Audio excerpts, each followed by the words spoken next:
Experience letter లేదు. Experience letter కావాలి, minimum 1 year చేయాలి.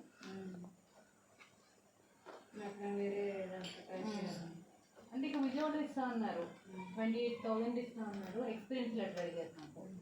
అది కాదు ఇప్పుడు 16 ఇస్తున్నారు, పైన ఇన్సెంటివ్ వస్తుంది. మనం ఒక్కొక్కసారి 8K వస్తుంది, ఈ మధ్య తగ్గింది. ఈరోజు మన 10K కూడా వచ్చింది.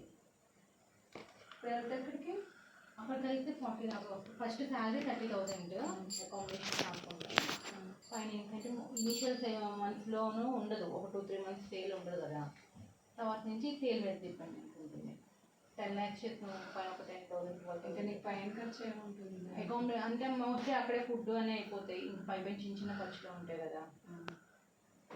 అవుతే ఒక 2-3K అవుతుంది అంతే, అంటే నేను చదవదు అంతే అవుతుంది.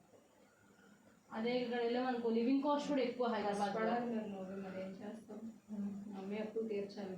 మరి అదే అంతే. మమ్మీ అన్నా నేనే కన్ఫర్మ్ చేసేసాను. అక్కడికి వెళ్ళా జాగ్రత్తగా ఉండి బయట రోజులు బాగోలేదు.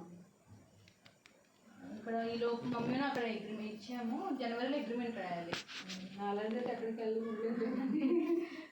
నేనైతే ఎప్పుడు ఆయన డిపెండ్ అయిపోయి ఇంకా డిపెండెంట్ పర్సన్స్ బయటకు వెళ్ళి ఉంటారనుకోవట్లేదు. ఇవాళ నేను ఆయన పని ఉందని చెప్పేసి గుంటూరు వెళ్ళిపోయారు. పేరెంట్స్ మీటింగ్, పిల్లలు ఉన్నారు, కన్ఫామ్గా అటెండ్ అవ్వాలి. బుక్ చేసుకొని వెళ్ళిపోయారు. అట్లాగే వచ్చేసారు. ఏంటో ఆయన మీద డిపెండ్ అయ్యేది, నేను అలవాటు చేసుకోవాలి. ఆయన మీద ఎప్పుడు డిపెండ్ అవ్వాలి.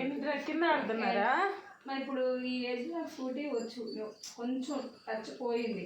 ఇప్పుడు నేను నేర్చేసుకుని వీళ్ళిద్దరిని క్యారీ చేయలేను, అంటే పెద్ద పిల్లలు అయిపోయారు కదా. నేర్చుకొని అందువల్ల నేను వెళ్ళలేను. ఎందుకు దానికన్నా ఇంకా ఇప్పుడు ఇంకా ర్యాపిడో, ఓలా ఈ సర్వీసెస్ పెరిగితే మనకి ఇంకా ఈజీగా ఉంటుంది. ఇక్కడ 40 142 రూపీసా? ఇక్కడ స్కూల్ దగ్గర పెట్టేసుకున్న లొకేషన్. మళ్ళీ అక్కడ నుంచి గంగానం ఇక్కడ మనకి ఇక్కడ వరకు రాట్ల లొకేషన్ గంగానం టెంపుల్ పెట్టుకుని గంగానం టెంపుల్ చూపిస్తుంది. మళ్ళీ అక్కడి నుంచి ఇక్కడ తీసుకొచ్చాడు. కొంచెం లోపలికి వెళ్ళి 2 minutes అని చెప్పేసి అంటే తీసుకొచ్చాడు. అదే బెటర్, ఇద్దరు పిల్లలు 10 rupees ఎక్స్ట్రా తీసుకున్నాడు. అక్కడ నుంచి ఇక్కడికి వచ్చి మరి అక్కడికి 152 రూపీస్ అయ్యి 154 రూపీస్ అయ్యింది. సరే మేడం మరి అక్కడ నుంచి ఇక్కడ తీసుకొచ్చారా అన్నాడు. సరే